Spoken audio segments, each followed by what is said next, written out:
하나님의 말씀 함께 보겠습니다. 마태복음 1장 21절로 23절입니다.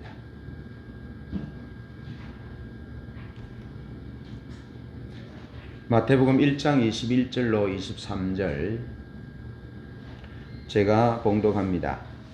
아들을 낳으리니 이름을 예수라 하라. 이는 그가 자기 백성을 그들의 죄에서 구원할 자이심이라 하니라. 이 모든 일이 된 것은 주께서 선지자로 하신 말씀을 이루려 하심이니 이르시되 보라 처녀가 잉태하여 아들을 낳을 것이요 그의 이름은 임마누엘이라 하리라 하셨으니 이를 번역한즉 하나님이 우리와 함께 계시다 함이라. 아멘. 오늘은 예수님의 이름이 예수와 임마누엘로 계시되고 있습니다. 그래서 예수와 임마누엘의 균형이라는 주제로 말씀을 나누려고 합니다. 오늘 제가 선택한 본문은 지난주 본문과 동일한 본문입니다. 그러나 왜 마태는 메시아의 이름을 예수와 임마누엘로 각각 기록하고 있느냐라는 겁니다. 예수면 예수고 임마누엘이면 임마누엘이지 왜 아들을 낳으리니 이름을 예수라 하라 그렇게 성령의 지시를 따라서 듣고 또 이사야 7장 14절에 보라 처녀가 잉태하여 아들을 낳을 것인데 그 이름은 임마누엘이라 하나님이 우리와 함께 계시다 그렇게 두 이름으로 언급되고 있는지 볼 수 있습니다. 성탄절 이 아침 그리스도인들이 많이 하는 믿음의 오해, 신앙에 대한 왜곡된 생각에 대해서 말씀을 나누어 보려고 그럽니다. 신앙에 대한 왜곡된 생각이 올바르지 않으면 성탄절의 참된 의미를 깨달을 수 없기 때문에 그렇습니다. 제가 일전에 말씀을 드렸듯이 우리의 믿음의 목적이 우리의 죄 용서 또 나의 구원 내가 하나님의 나라 가는 것 내가 천국 가는 것 그것이 내 신앙의 목적이라면 우리는 이 세상이 존재하는 이유와 역사의 의미를 제대로 읽어낼 수 없다. 그렇게 말씀을 드렸습니다. 그래서 신앙생활은 자기 중심으로 잘 하는 것 같지만 그것은 오해요. 그것은 세상 사람들에게 아름다운 인상을 주지 못하는 극히 이기적이고 자기 중심적인 그런 결함이 있는 믿음의 모습을 행보를 보이게 된다 하는 것입니다. 그래서 오늘은 예수와 임마누엘의 균형이라는 말씀을 나누어 보려고 그럽니다. 먼저 자기 자신의 사죄와 구원 그리고 하나님의 사랑의 관계에 대해서 말씀을 나누어 보려고 그럽니다.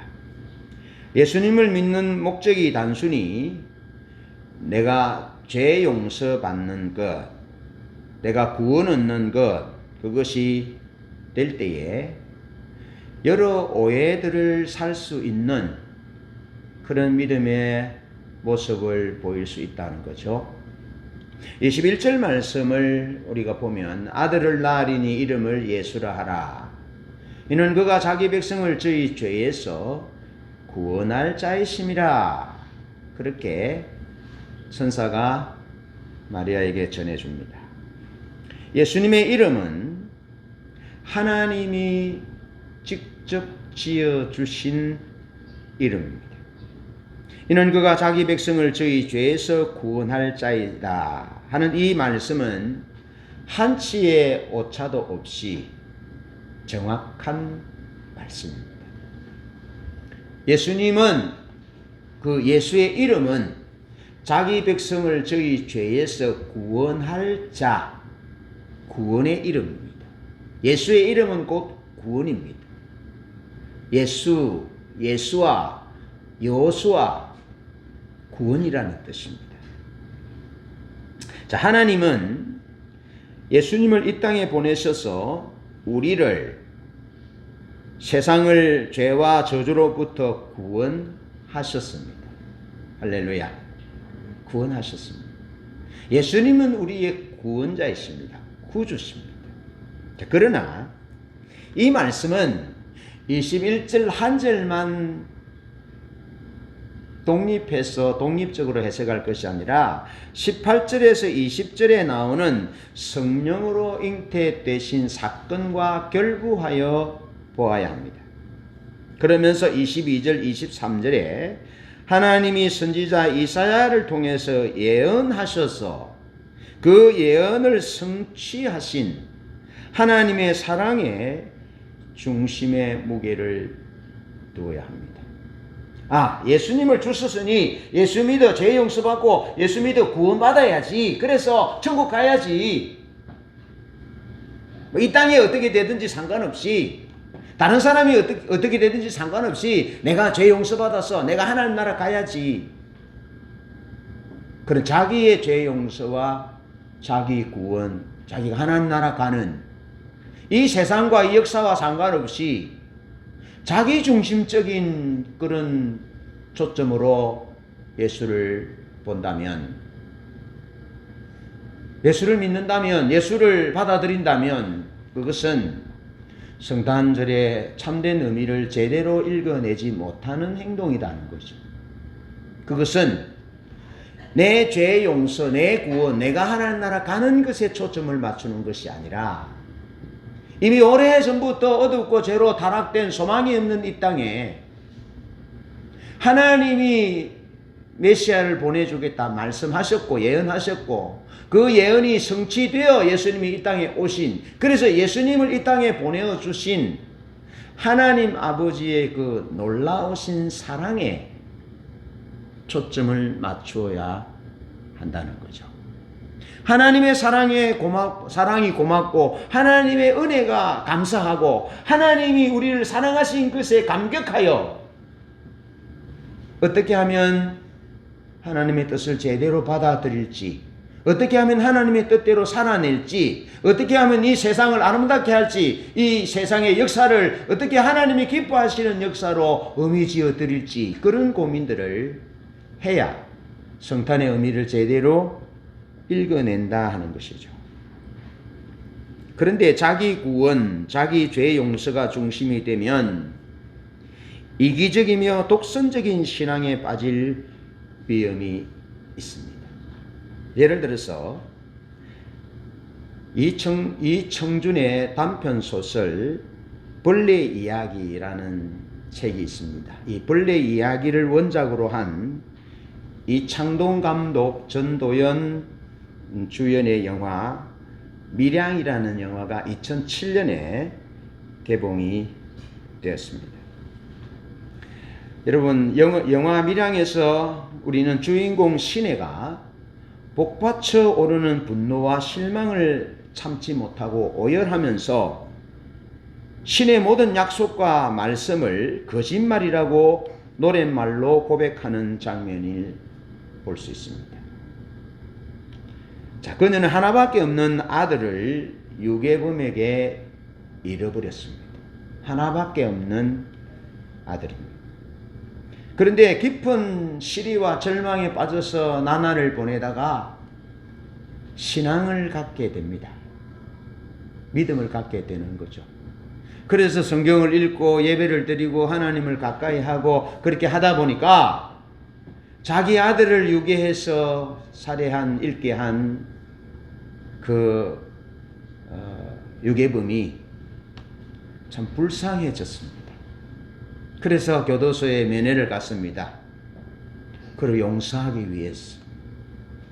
그게 하나님의 사랑을 얘기해 주기 위해서 갔는데 자기 아들을 유괴해서 잃게 했던 그 사람이 전혀 태연자약한 평안한 얼굴로 나오는 거죠. 웃으면서 나오는 거죠.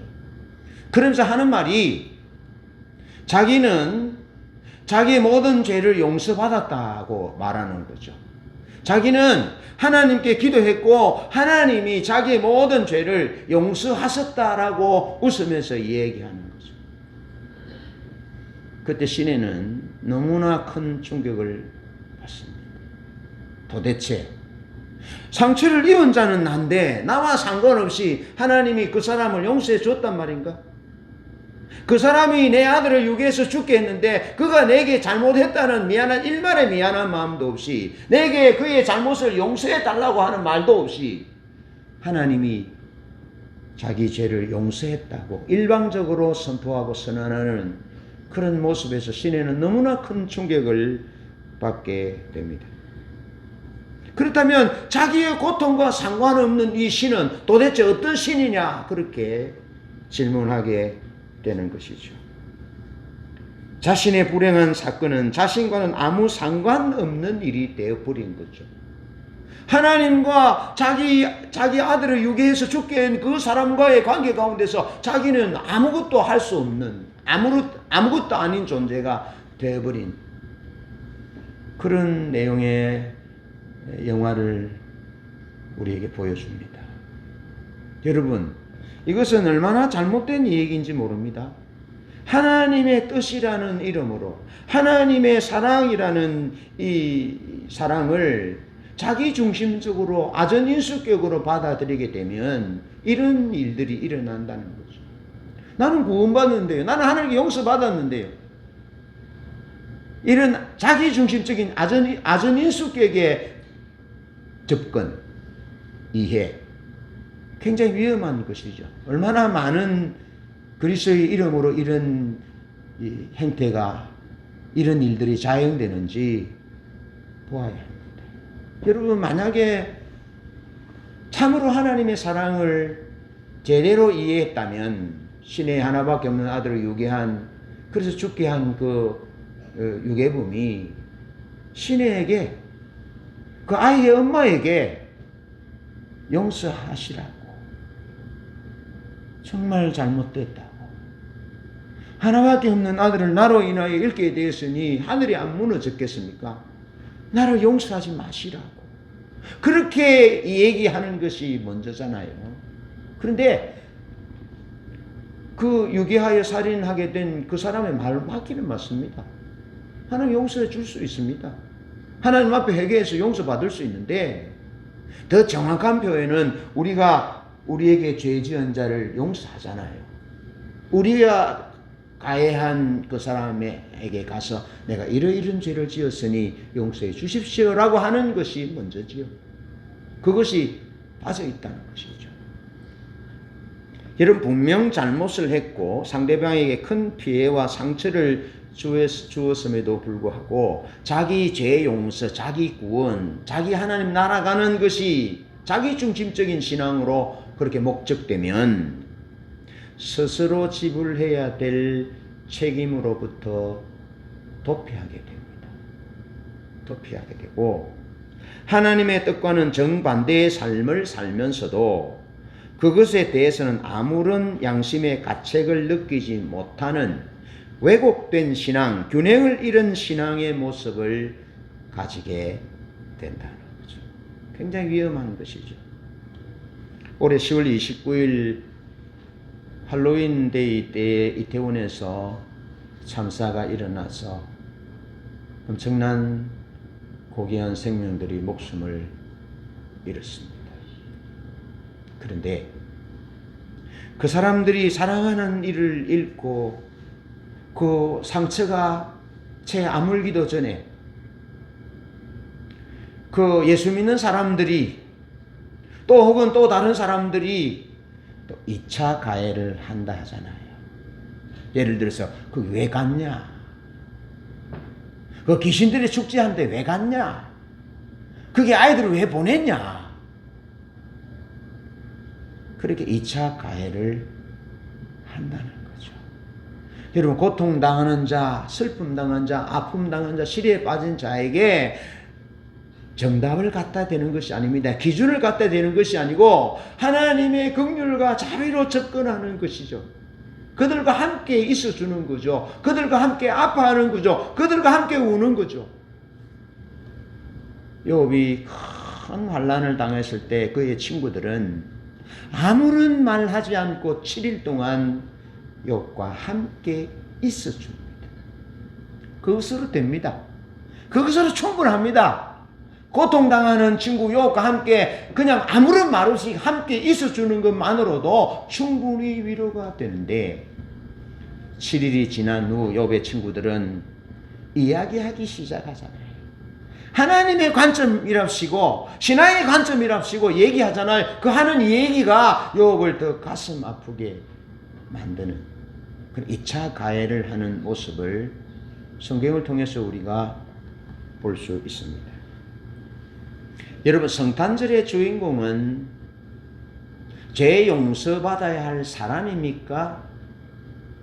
하나님이 아들을 보내주신 하나님의 사랑입니까?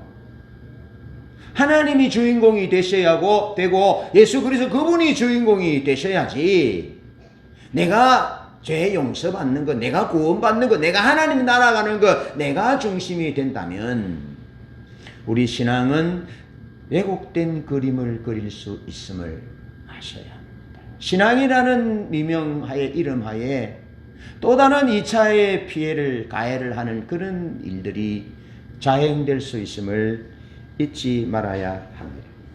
우리의 죄 용서와 구원에만 초점을 맞추지 말고 이 땅을 긍휼히 여기시고 사랑하신 하나님의 사랑에 초점을 맞춰야 합니다. 하나님의 사랑에 초점을 맞춰 보면 이 세상이 하나님의 사랑이 필요한 세상으로, 하나님의 긍휼과 자비가 필요한 세상으로, 하나님의 사랑을 입은 나의 섬김이 필요한 세상으로 비로소 보여지게 되고, 이 차가운 역사의 현실 가운데도 하나님의 사랑을 품은 사람으로 따뜻한 사랑의 가슴을 가지고 이 역사를 아름답게 엮어낼 그런 책임을 느끼는, 아름다운 역사를 아름답게 만들기 위해서 노력하는 그런 삶이 될 것입니다. 성탄절의 주인공이 하나님이요 예수님이심을 알고 예수님이 그렇게 우리를 이 땅을 세상을 사랑하신 줄 알고 하나님이 우리를 사랑하신 것처럼 이웃을 사랑하고 사회적 약자와 고난당하는 이웃에게 그리스도인으로서 책임을 감당하는 그런 성탄절이 되어야 합니다. 그것이 우리 자신의 구원과 하나님의 사랑을 살펴보는 이유입니다. 두 번째, 예수와 임마누엘의 균형입니다. 예수와 임마누엘의 참된 의미를 놓칠 때 또 많은 오해를 할 수 있습니다. 21절에서 말씀하시는 이름 예수는 하나님이 지어주신 이름이지요. 하나님 아버지께서 직접 지어주신 이름입니다. 고대 근동에서 아들의 이름을 짓는 특권은 아버지에게 있습니다.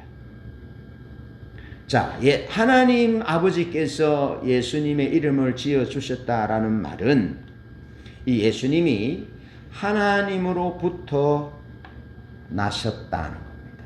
하나님으로부터 오셨다. 하나님이 보내셨다.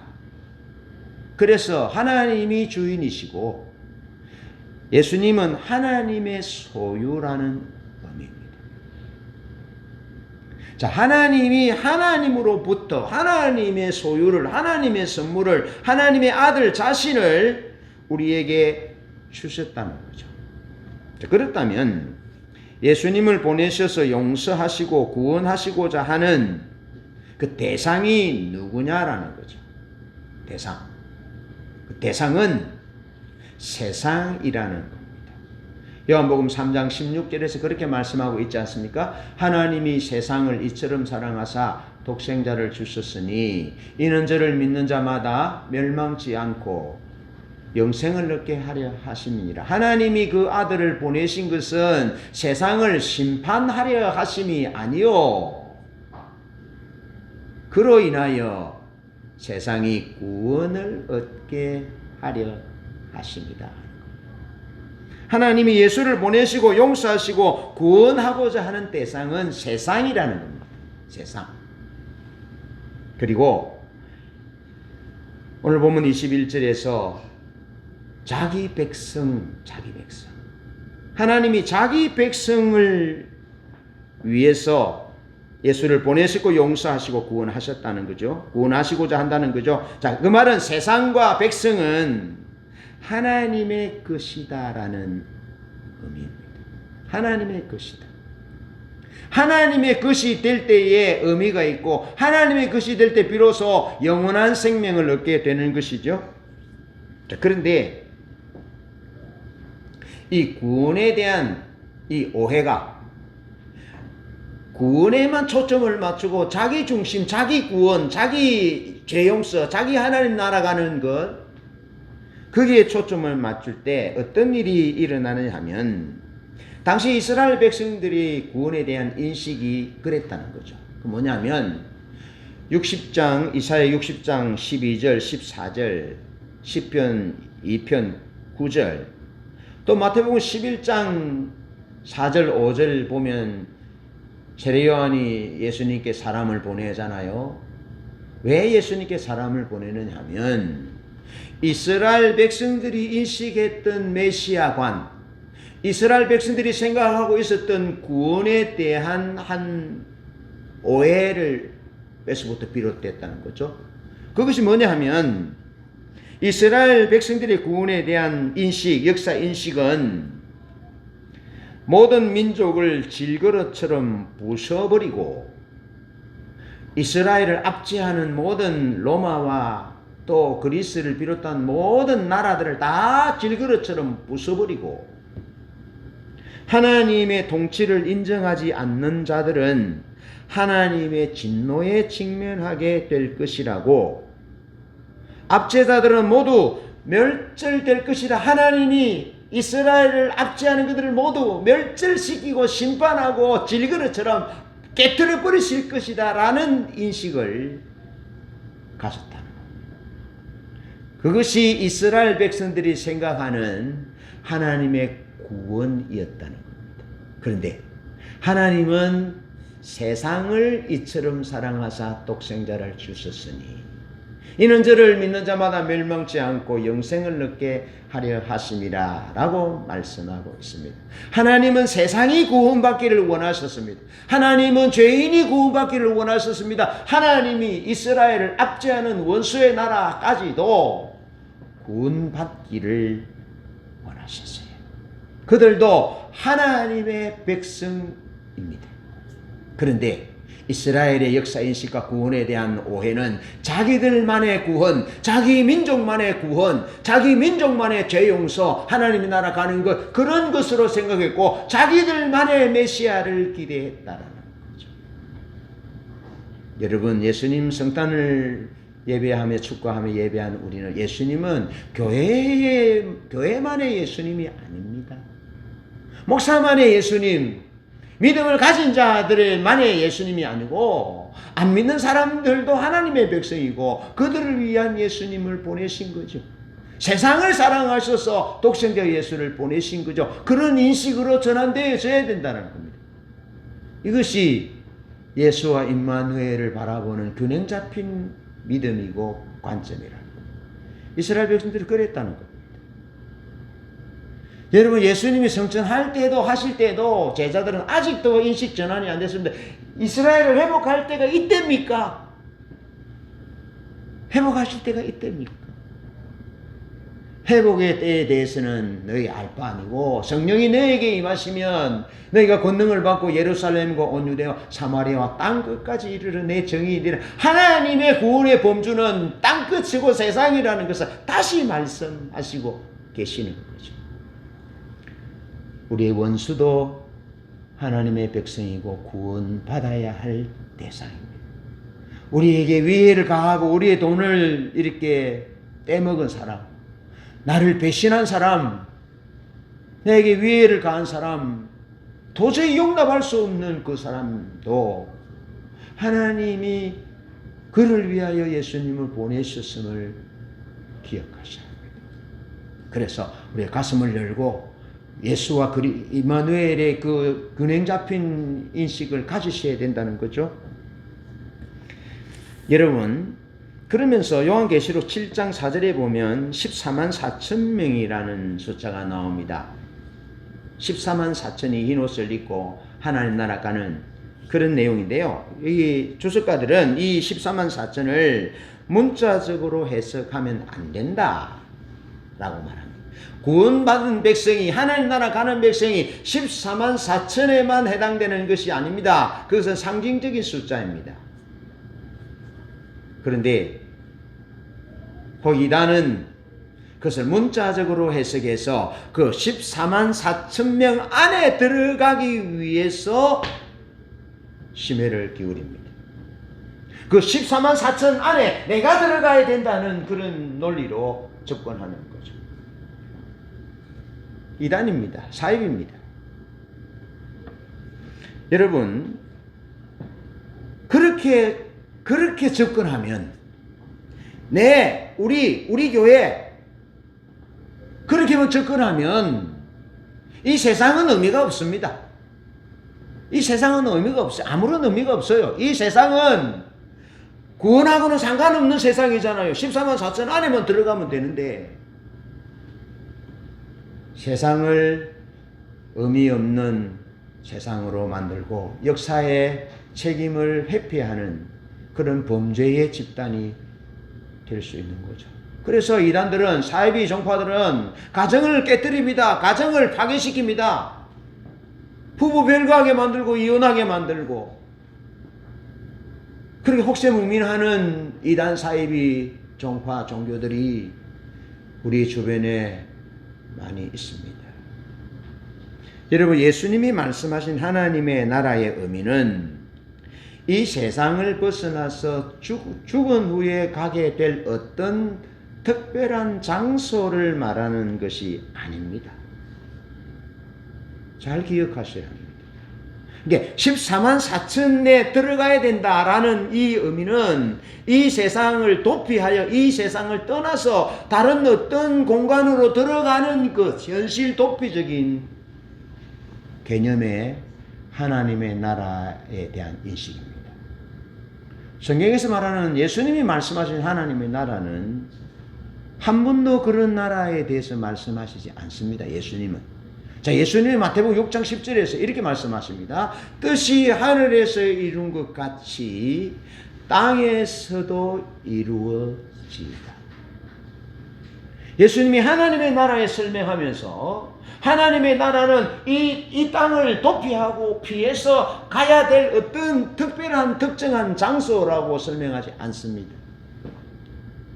그래서 말씀하시잖아요. 하나님의 나라가 여기 있다 저기 있다 하여도 믿지 마라라고 말씀합니다. 하나님의 나라는 너희 속에 있느니라 라고 말씀하시잖아요. 그렇게 예수님이 말씀하신 하나님의 나라와 이단들이 생각하는 하나님의 나라, 자기 중심적인 신앙으로 내가 죄 용서받고 내가 구원받고 내가 하나님 나라 가야지 하는, 그래서 14만 4천에 들어가야지 하는 이런 인식을 가진 사람은 예수님이 말씀하시는 하나님 나라와 다른 하나님의 나라를, 이기적인 하나님의 나라를, 세상과 역사와 상관없는 극히 자기중심적인 하나님의 나라에 대한 인식을 가지는 거예요. 위험합니다. 그래서 세상을 회피하고 역사적인 소명과 책임을 회피하고 그렇게 이상한 신자가 되는 거죠. 괴물 같은 신자가 되는 거죠. 사회의 아름다움을, 냄새를 풍기는 그런 신자가 되는 거죠. 사회악이 되는 거죠. 예수님은 뜻이 하늘에서 이룬 것처럼 땅에서 이루어지길 기도하셨습니다. 죽어서 탈출하듯이 영혼이 도피해 가듯이 가는 곳이 하나님의 나라가 아니라 하나님의 나라는 땅에 임할 하나님의 나라, 땅에 임할 하나님의 실제, 그것을 주님께서 하나님의 나라라고 말씀하셨습니다. 그럼 마지막 날 하나님의 나라, 완성될 하나님의 나라에 대한 구체적인 모습들은 우리가 요한계시록을 통해서 알 수 있지만 정확하게 어떻게 어떻게 될지는 모릅니다. 그러나 정확하게 예수님께서 말씀하신 것은 죽어서 탈출하듯이 영혼이 도피하듯이 가는 곳이 하나님 나라가 아님을 분명하게 마태복음 6장 10절에서 뜻이 하늘에서 이룬 것처럼 땅에서도 이루어지이다.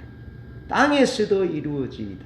이 세상이 소중하고 역사가 소중함을 말씀해주고 있는 것이죠.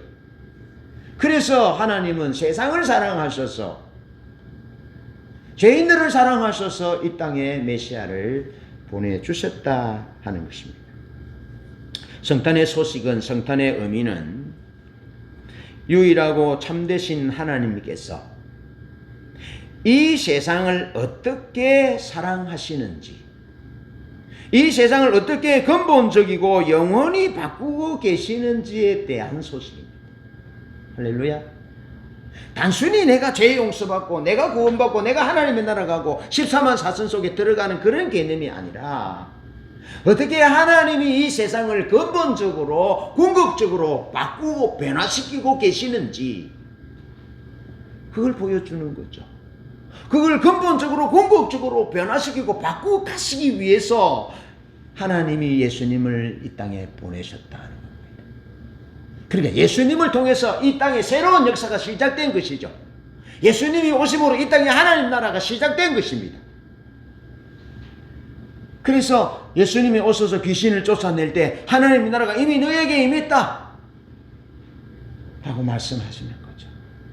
질병이 떠나가고 귀신이 떠나가고 죽음이 떠나가고 저주가 떠나가고 떠나갔잖아요. 예수님이 오심으로 인해서. 그렇게 하나님의 나라가 시작되는 거죠. 그렇게 하나님이 이 땅을, 이 세상을 그렇게 궁극적으로 근원적으로 바꾸고 가고 계시는 것이죠. 그 단초가 시작이 성탄절이라고 하는 거죠. 그렇게 보셔야 된다는 것입니다. 그냥 선물 받고 즐거워하고 백화점이나 뭐 세상이 축제로 즐거워하는 것이 아니라 이 어둡고 타락된 세상을 하나님이 근본적으로 어떻게 바꾸고 계시는지 그 하나님의 의지를 보셔야 된다는 겁니다. 그것이 성탄절의 의미라는 것이죠. 그것이 성탄의 소식이라는 겁니다. 예수님을 보내셔서 종의 형체를 입으셨습니다. 가장 낮은 신분입니다. 죽기까지 복종케 하셨습니다.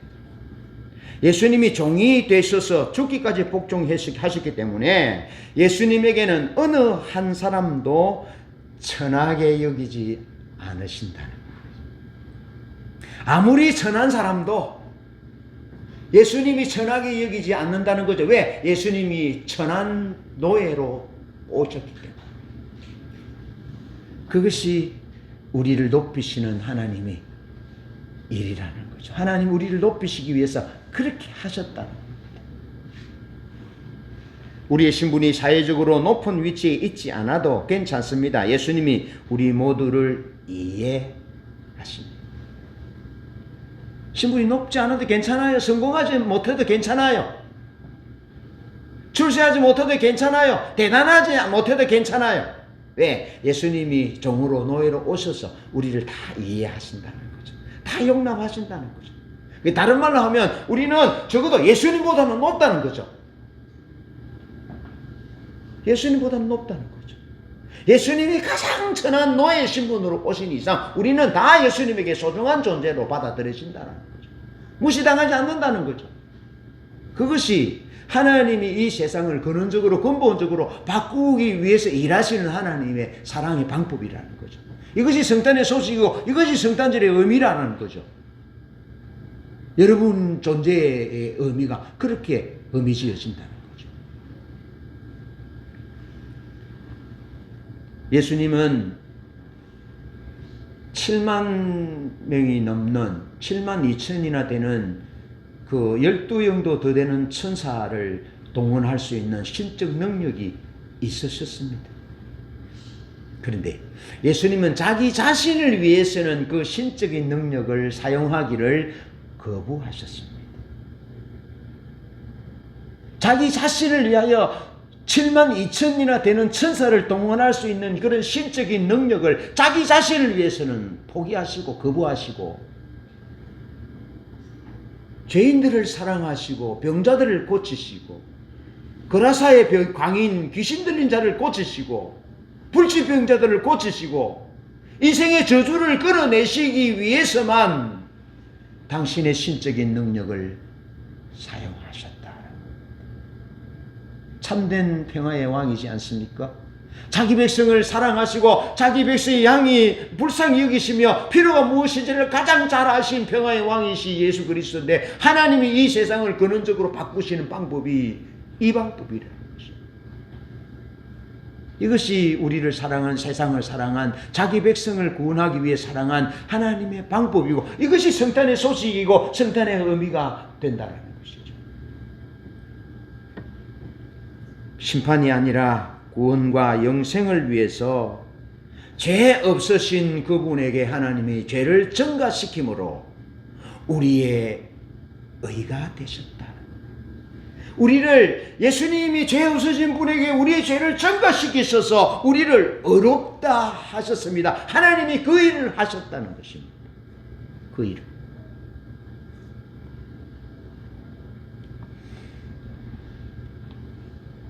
여러분, 우리는 상대방을 정죄하고 판단하고 심판하는 죄를 회개해야 합니다. 특히 목회자인 나, 특히 예수 잘 믿는다고 생각하는 우리가 그 자기 의에 빠질 위험이 없습니다.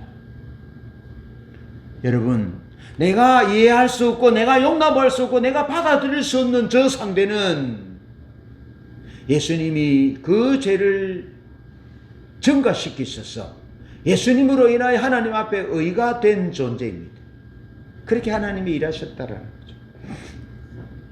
요한복음 19장 30절에 보면 예수님은 죽기까지 사단과 싸우셨습니다.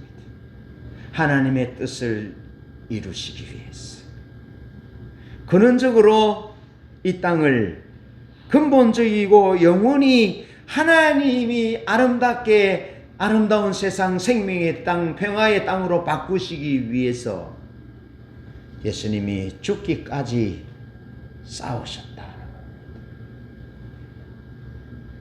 예수님은 하나님의 나라가 이 땅에 실현되기를 기도하셨고 이 땅에 하나님의 나라가 실현되기를, 최 집사님 가정에 하나님의 나라가 실현되기를 기도하셨고 유미 집사님 가정에, 은자 집사님 가정에, 우리 인숙 집사님과 송영수 집사님 가정, 우리 모든 성도들의 교우들의 가정에, 종의 가정에도 하나님의 뜻이 이루어지기를 기도하셨고 지금도 성령님이 말할 수 없는 단식으로 아버지의 뜻대로 성도를 위해 친히 기도하시고 하나님 나라가 임하기를. 하나님 나라가 피조물도 썩어짐의 정도를 한 데서 해방되어 하나님의 자녀들이 나타나기를 기대하고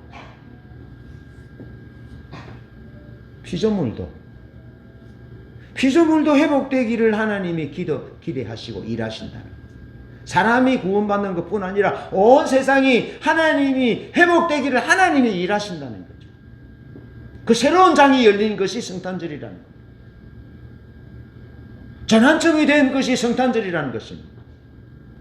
사실 성탄절을 통해서 저는 제 운명과 제 인생과 우리 가문이 전환되었습니다. 저주로부터 생명으로, 어둠에서 빛으로, 사망에서 생명으로 전환되었습니다. 옮겨졌습니다.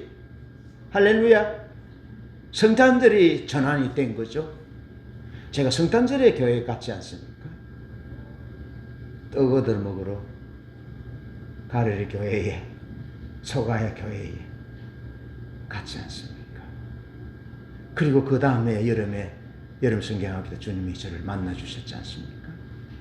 이 세상을 근본적으로 바꾸시기 위해서, 자기 백성을 구원하시기 위해서 하나님이 그렇게 일하셨다는 거죠. 제가 언젠가 말씀드렸잖아요. 우리 아버지 고향에는 옛날에 우리 할아버지 염전하시고 그 우마가 끄는 수레 있잖아요. 수레에 소금 해서 파시고 잘 사셨다고, 전답이 아주 많고 잘 살았다고. 그런데 아직도 그 동네는 교회가 없습니다. 교회가 없습니다. 교회가 없으면 복음을 듣지 못했을 것이고, 복음을 듣지 못했다면 나는 이 세상 사람이 아니었을 것이 99% 내가 압니다.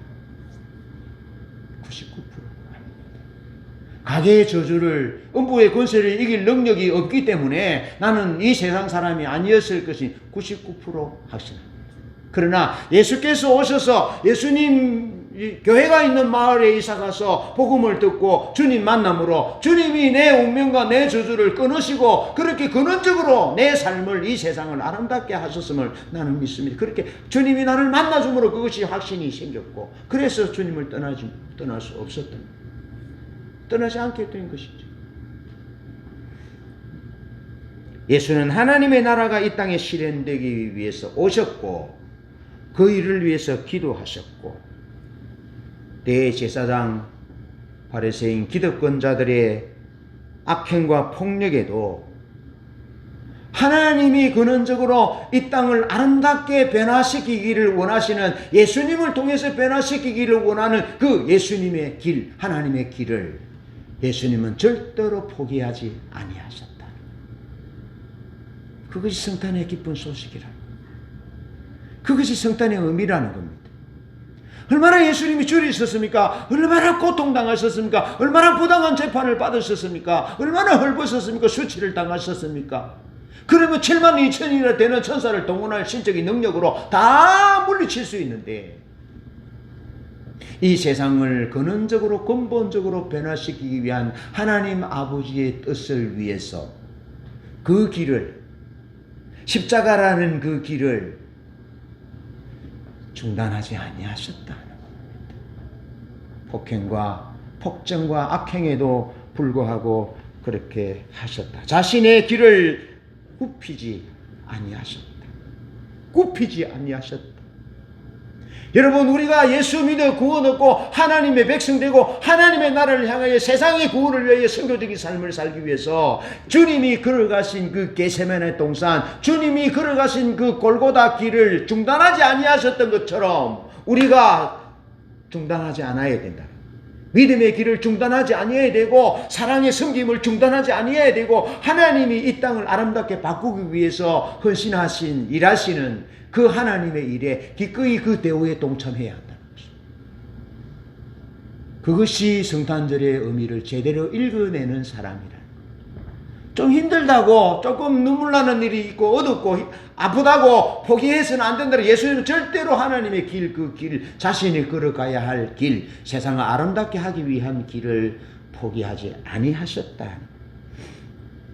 그래서 시인 플레바스가 말하잖아요. 예수님의 보혈이 이 땅에 부어졌기 때문에 이 세상은 아름다운 곳이 되었다고. 우리 개인에게 적용하면 예수님의 보혈이 우리에게 뿌려졌기 때문에 우리가 사랑을 요만큼이나마 아는 자가 됐다고. 한숨 쉬다가 끝날 인생인데 노래하는 인생이 되었다고. 영원한 생명의 소망을 갖게 되었다고. 음부의 권세를 이기는 권세 있는 자녀가 됐다.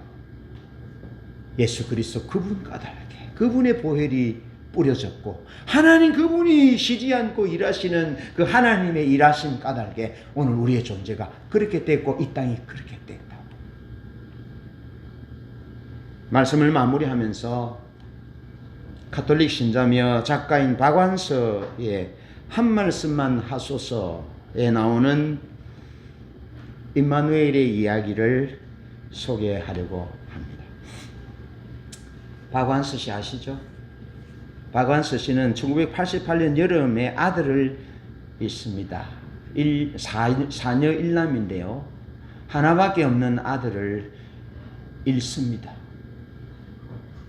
원태야, 원태야, 우리 원태야, 내 아들아.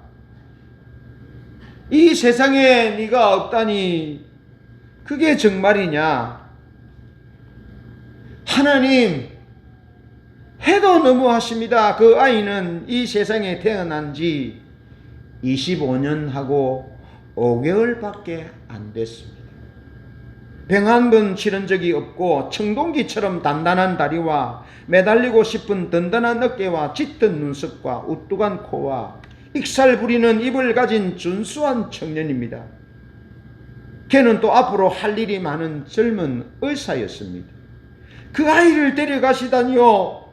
하나님 당신도 실수를 하는군요.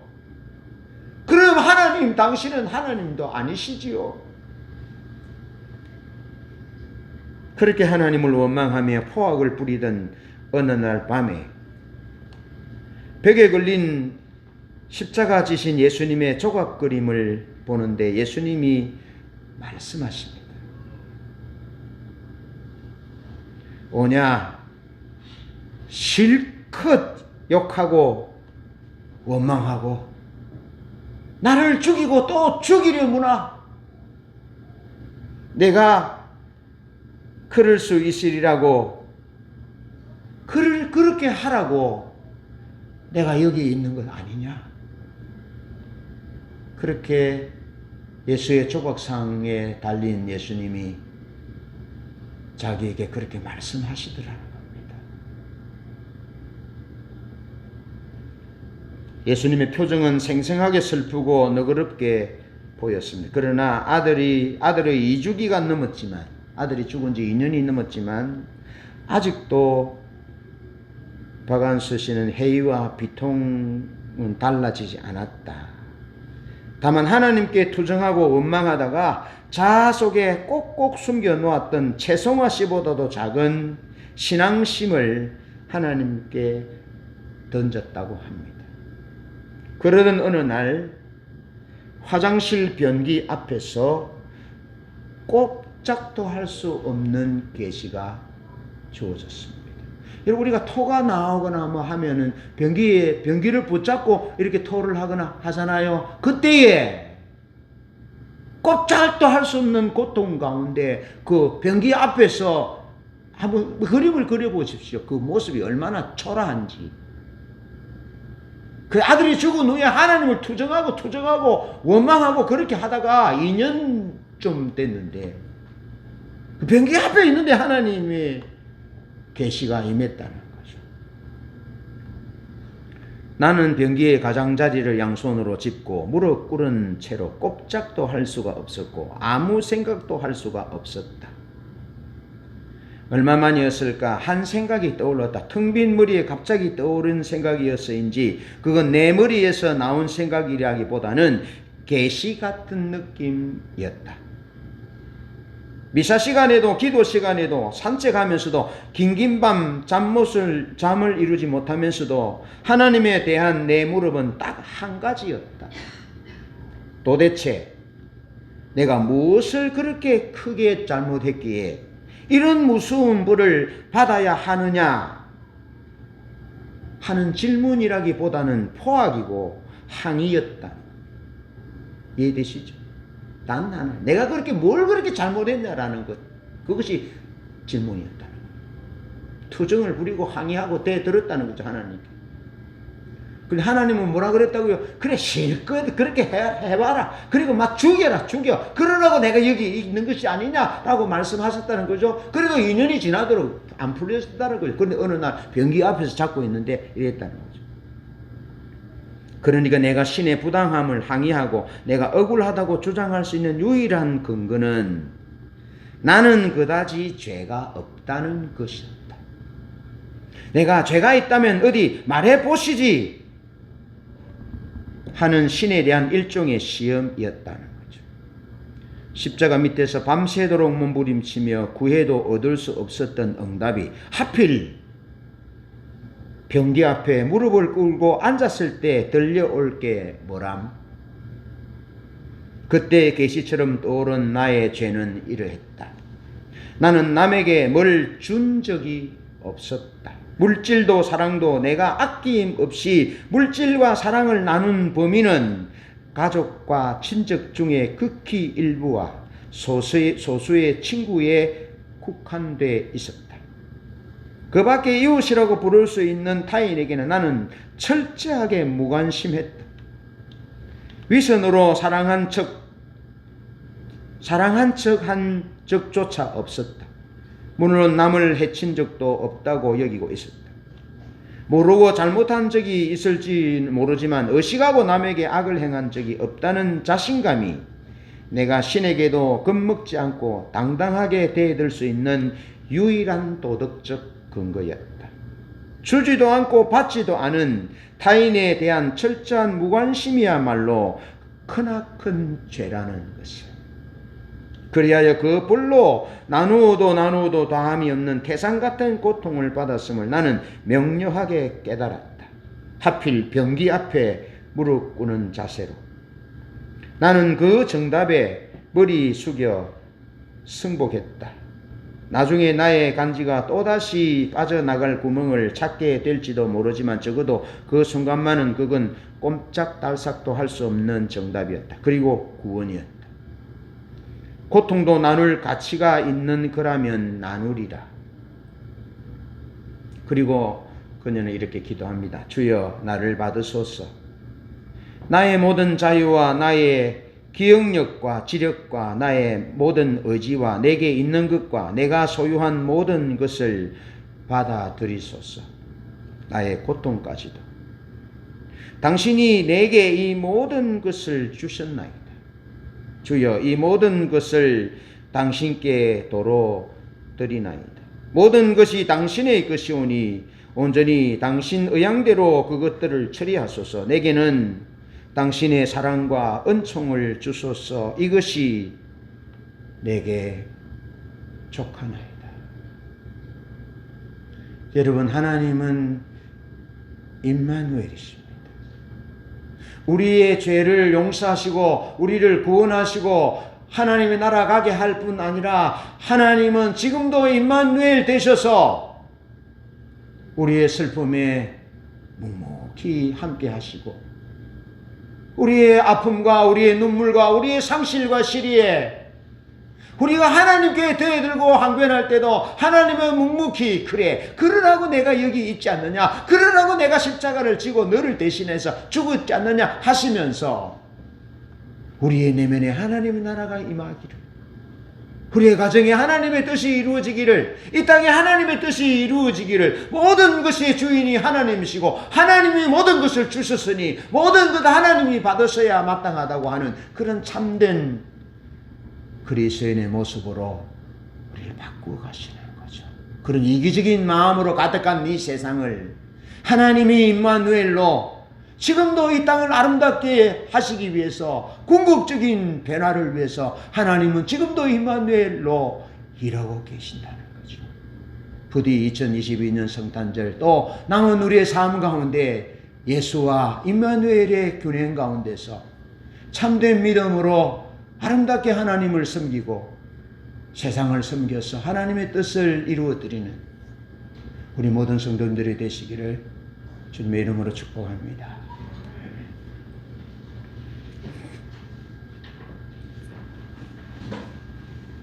찬양합니다.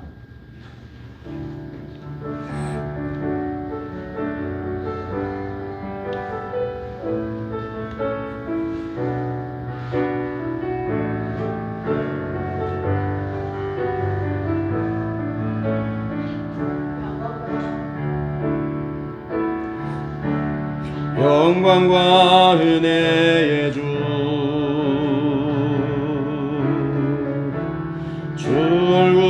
구구합니다. 예수 주님 평화의 왕자, 왕의 왕 부활하신 주님, 하나님의 희생양, 부활하신 그 새 주 영원히 주 영광 받으시네. 세세토록 주 다스리네. 가장 높은 곳의 영광 영원히 노래해. 예수 모든 것을 주셨네. 다시 사신 주리 영광 영광 할렐루야 주 다스리시네 예수 하나님의 양 언제나 동일하신 주 모퉁이 돌 되신 주 임마누엘 주 함께해 메시아 수치를 대신하사 지극히 높임 받으셨네